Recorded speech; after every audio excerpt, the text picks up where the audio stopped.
Merci pour votre fidélité à Star 21 TV. Mesdames et messieurs, bonsoir et bienvenue dans cette édition d'information consacrée essentiellement à l'actualité nationale. Dans l'actualité de ce soir, des partisans du FNDC ont manifesté ce lundi 20 juillet 2020 pour exiger le départ du président Alpha Condé au pouvoir. Les leaders du front soupçonnent le président Alpha Condé d'avoir des velléités de briguer un troisième mandat. Les Échos, c'est dans ce journal. Et puis certains citoyens de Conakry déplorent la façon dont la Guinée est gérée politiquement par le régime de Conakry.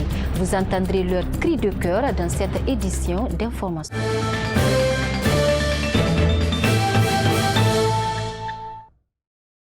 Encore une fois, bonsoir et bienvenue à tous. Je vous le disais au sommaire, des partisans du FNDC ont manifesté ce lundi 20 juillet 2020 pour exiger le départ du président Alpha Condé au pouvoir. Les leaders du front soupçonnent le président guinéen d'avoir des velléités de briguer un troisième mandat. La manifestation a été interdite à la veille par le gouvernement. Des accrochages ont été enregistrés dans plusieurs quartiers de Conakry. C'est un constat de Abdoul Baldi. Peu de chauffeurs derrière le volant, circulation fluide, magasins et boutiques fermés, c'est le premier constat de ce lundi, le 20 juillet 2020 sur la route Le Prince. Très tôt ce matin, des partisans du Front National pour la défense de la Constitution ont pris d'assaut la circulation pour, disent-ils, respecter le mot d'ordre de manifestation lancé par leur leader. Ces jeunes anti-nouvelle constitution et troisième mandat pour le président Alpha Condé érigent des barricades par endroits pour empêcher toute circulation. Dans d'autres lieux, ils dégainent à l'aide de cailloux et la police anti-émeute réplique à l'aide du gaz lacrymogène. Le domicile du leader de l'Union des forces démocratiques de Guinée est quadrillé par la police. La sécurité privée de Seloudalé Diallo et les agents de force de l'ordre se regardent en chien de faïence sous une fine pluie. Pas de passage également pour les visiteurs. Sur l'autoroute Fidel Castro, tout comme Bonfi Marché, les citoyens vaquent librement à leurs préoccupations. Cependant, à Kadoum, l'administration et les activités commerciales tournent au ralenti. Avant la mi-journée, aucun incident majeur n'a été signalé entre manifestants et forces de l'ordre.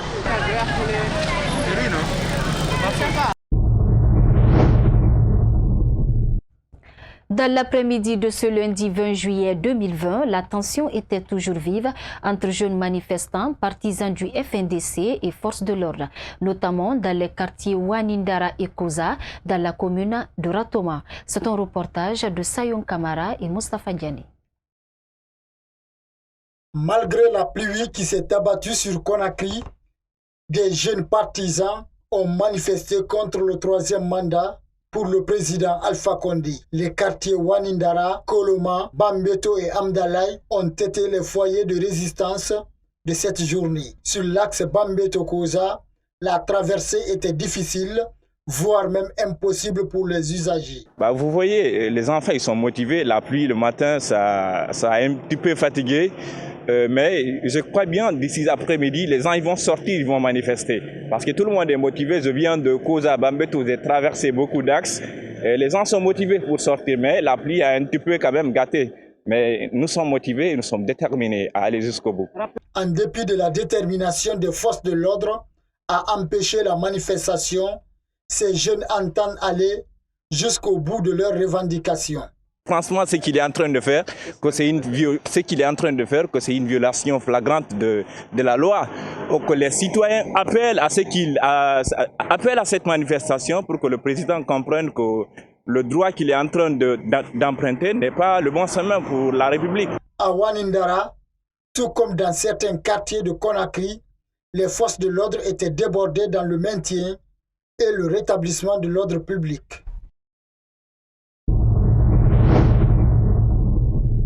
Voyons à présent comment les services de sécurité se sont comportés sur le terrain au cours de cette journée de manifestation à Conakry. Ibrahima Soribari nous fait le point. C'est sous une fine pluie que les partisans du FNDC ont manifesté pour exiger le départ d'Alpha Condé au pouvoir. Une démarche qui a été rejetée dès le départ par les autorités à cause de l'état d'urgence sanitaire. Très décisif, les grognards ont investi tous les axes routiers. Visiblement déterminés à empêcher toute mobilisation, ces agents de force de l'ordre échangeaient avec les manifestants en colère de jets de pierres contre le gaz lacrymogène. Sur la route Le Prince, au niveau de Hamdalaï, quelques rares véhicules de la sécurité étaient visibles sur le terrain. À Bambeto, pas d'affrontement entre manifestants et forces de sécurité, mais toutes les activités restent paralysées. Aux environs de 14 heures, notre équipe s'est rendue à Kouza. Ici, un calme précaire règne. Sur l'autoroute Fidel Castro, la circulation était fluide vers 15 heures à Anta, Kisoso, Matoto, Bessia, jusqu'à Bonfi Marché. Des véhicules de sécurité sont postés partout dans les différents carrefours. Les entrées sont filtrées dans la commune de Kaloum où se trouve la présidence, l'administration et certaines institutions républicaines. Selon des sources hospitalières, 3 jeunes ont été atteints par balle ce lundi 20 juillet 2020.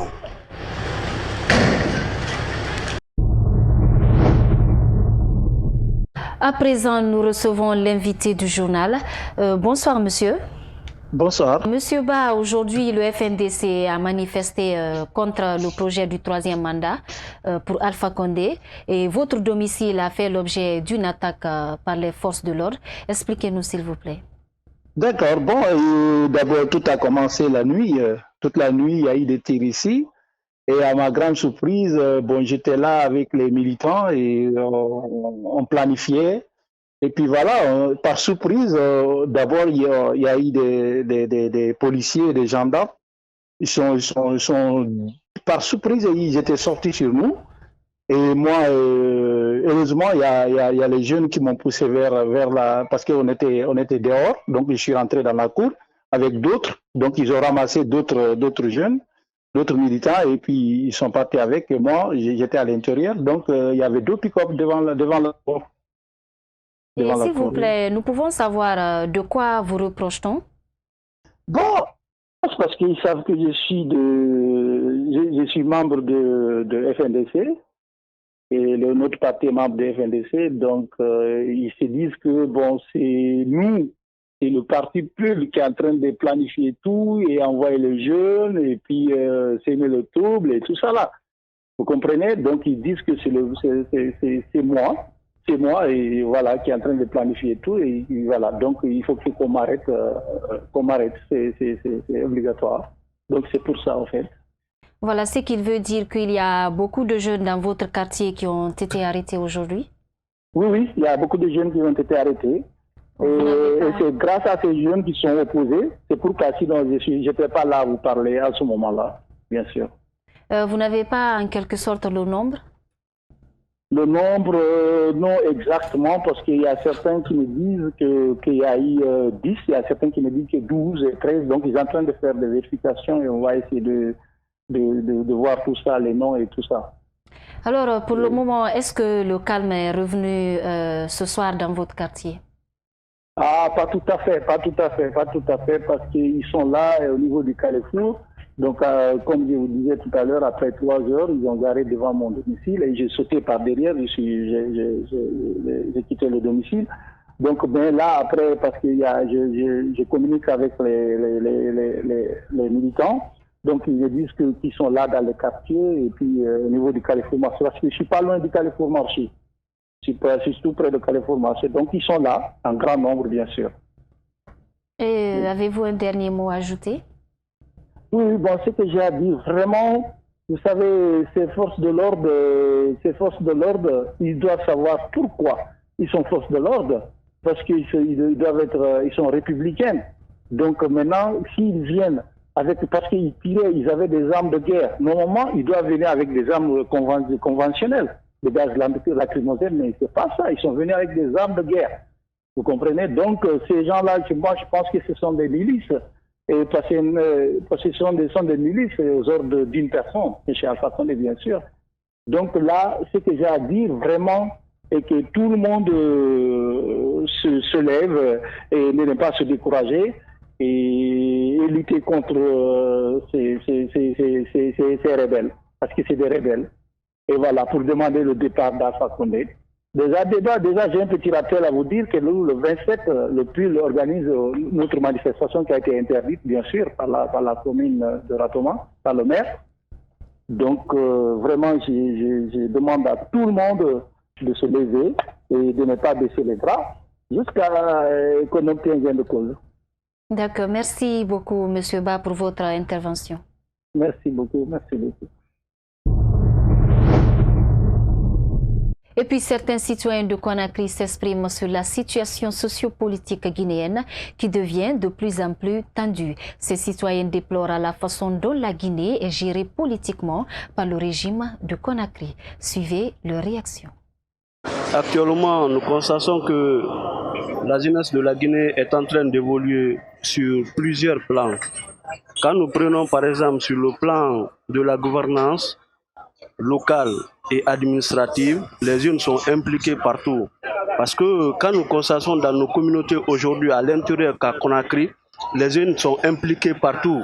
Par exemple, il y a des jeunes actuellement maires dans les communes rurales, dans les communes urbaines, et il y a des jeunes députés aussi. Je demande d'abord à la jeunesse d'accepter d'être formée. La formation demande beaucoup de choses. Si nous prenons par exemple l'exemple sur les autres pays, tels que le Sénégal, la France, le président français, il est jeune, il a accepté de se former pour qu'il arrive là où il est comme ça. Et dans le cadre guinéen, si nous prenons l'exemple aussi sur Lamine Guirassy, aujourd'hui les jeunes, il s'est formé, aujourd'hui il est employeur. On voit que les jeunes guinéens actuellement s'imposent sur tous les plans. Et si vous prenez sur le plan politique, il y a beaucoup de jeunes aujourd'hui qui sont politiciens.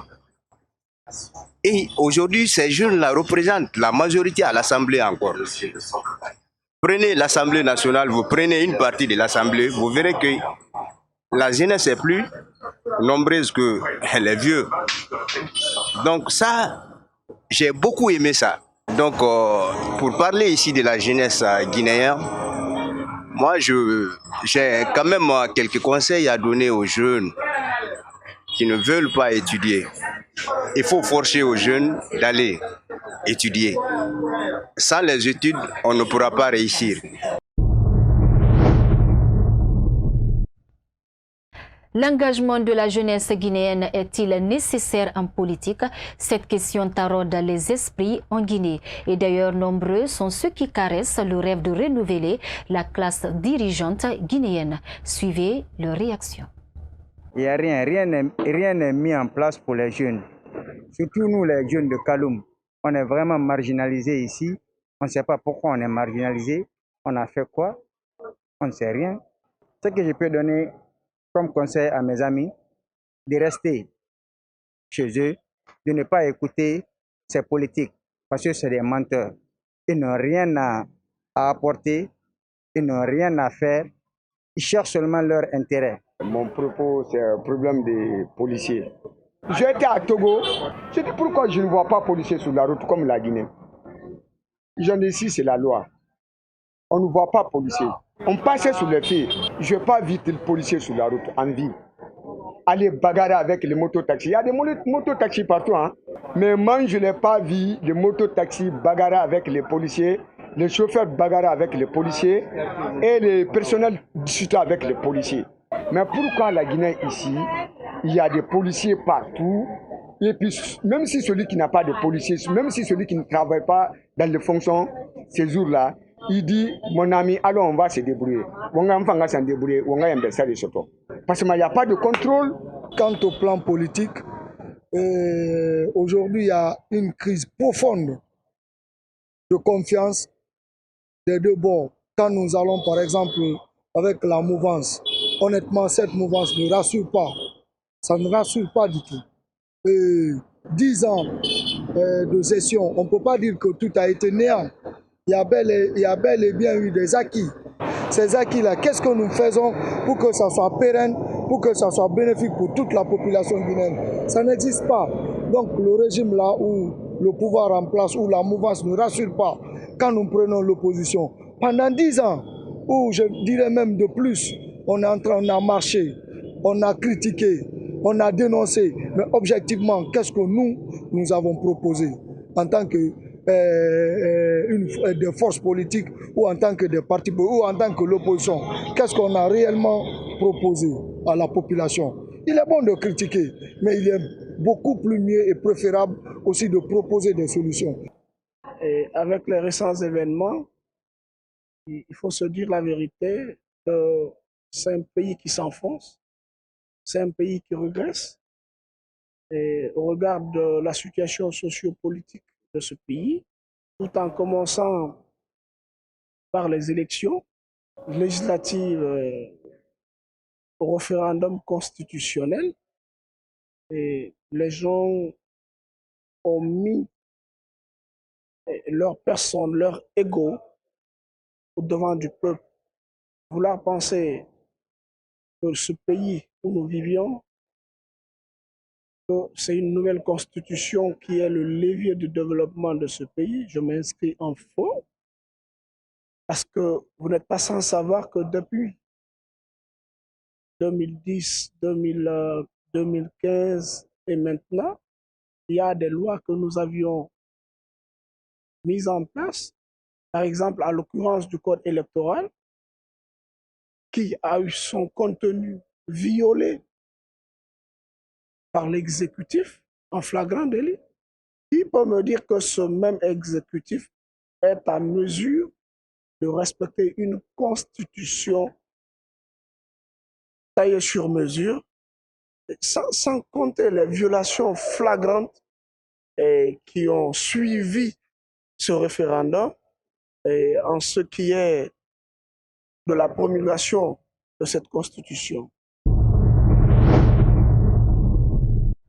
La présence des ordures sur la voie ferrée Conakry Express provoque l'interruption des activités de la société. Conséquence, certains usagers sont affectés dans leur déplacement pendant les heures de pointe. Et pourtant, dans son plan de riposte économique, le Premier ministre avait annoncé la gratuité du transport public. C'est un constat de Mariam Sadio Kamara et Moustapha Diani. Le train Conakry Express fait partie du plan de riposte économique qui vise à soulager les citoyens en cette période de Covid-19. Mais le constat révèle que cette locomotive reste parfois immobilisée à cause des ordures qui envahissent la voie ferrée. Un comportement qui dénonce ces citoyens. Nous dirons aux citoyens de ne pas mettre les ordures au bord des rails, parce que vu ces conséquences, ça empêche le déplacement des trains et on doit conscientiser la population. On doit aussi sensibiliser la population, leur dire que vraiment l'affaire des ordures, c'est un problème de tous. Chacun doit y se mettre, essayer de voir maintenant quelle est la solution, trouver une solution adéquate pour remédier à ce problème. À côté du non-respect du contrat de nettoyage de la voie ferrée qui occasionne l'arrêt du train, s'ajoute le mauvais traitement des travailleurs, une situation qui dénonce les responsables des employés. Bientôt 11 ans, les travailleurs de Conakry Express n'ont pas de situation, n'ont pas un contrat. Donc on évolue comme ça là dans vraiment, je ne sais pas comment qualifier ça. Et les gens font de nous ce qu'ils veulent et maintenant nous ne sommes plus prêts à accepter ces conditions-là. Ou ils nous prennent en charge, ils nous écoutent, ou vraiment on prend les solutions les moins bonnes. Les bus du transport public et le train de banlieue assurent au quotidien le déplacement d'une certaine catégorie des usagers. L'albinisme est-il une fatalité en Guinée? En tout cas, nombreux sont des enfants albinos qui sont utilisés dans la mendicité par plusieurs familles à Conakry. Ces enfants défilent pendant les heures de pointe entre des véhicules au risque et péril de leur vie pour réclamer les gestes de charité aux usagers. Notre rédaction est allée à la rencontre du président de l'association des albinos de Guinée. C'est un reportage de Yaye Oumoubari et Ibrahima Paye Kamara. Ces enfants albinos passent au quotidien à mendier le long des artères publiques. une pratique au risque et péril des mineurs albinos. Et pourtant, ces enfants devraient se retrouver à l'école, comme le soutient ce responsable de la Fondation pour le secours et l'intégration sociale des albinos. De manière générale, la situation des albinos n'est pas satisfaisante. Et moi, personnellement, si je fais un inventaire du nombre d'albinos qui vivent en Guinée par rapport au nombre qui avaient réussi à apprendre quelque chose, on trouve un grand écart. Et la plupart de ces albinos, déjà à l'enfance, sont abandonnés par les parents.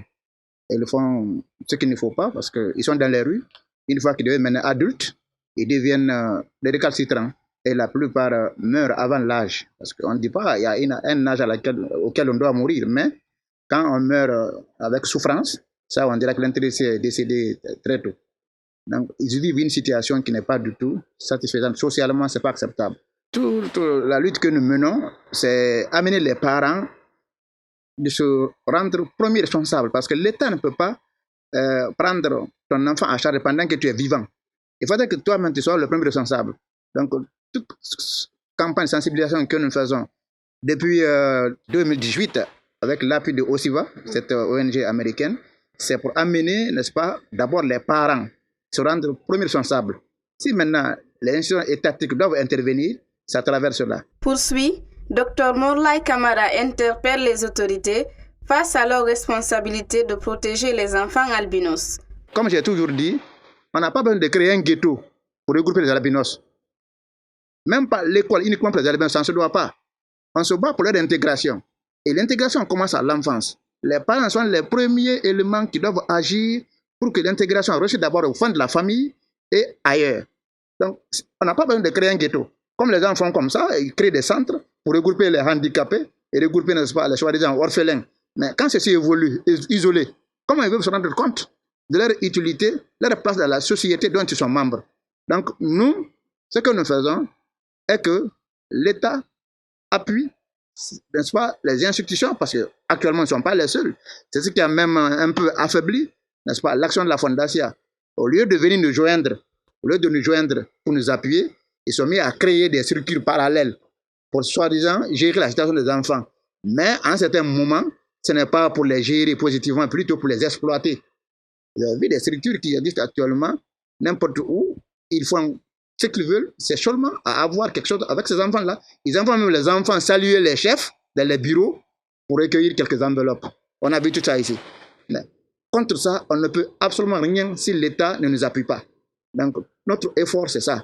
Il faudra que l'État parvienne à faire sortir maintenant ce projet de loi qui est à l'Assemblée pour qu'il y ait, n'est-ce pas, un instrument juridique qui peut sanctionner toute personne qui allait jouer sur le droit et, n'est-ce pas, le droit et la vie de ces enfants-là. Récemment, 6 femmes ont été interpellées par l'Office de la protection du genre, de l'enfance et des mœurs pour l'exploitation des enfants qui souffrent de l'albinisme à Conakry. C'est tout au compte de cette édition d'information. Merci à tous de l'avoir suivi et merci également à l'équipe de la rédaction. Bonne suite de programme à notre compagnie.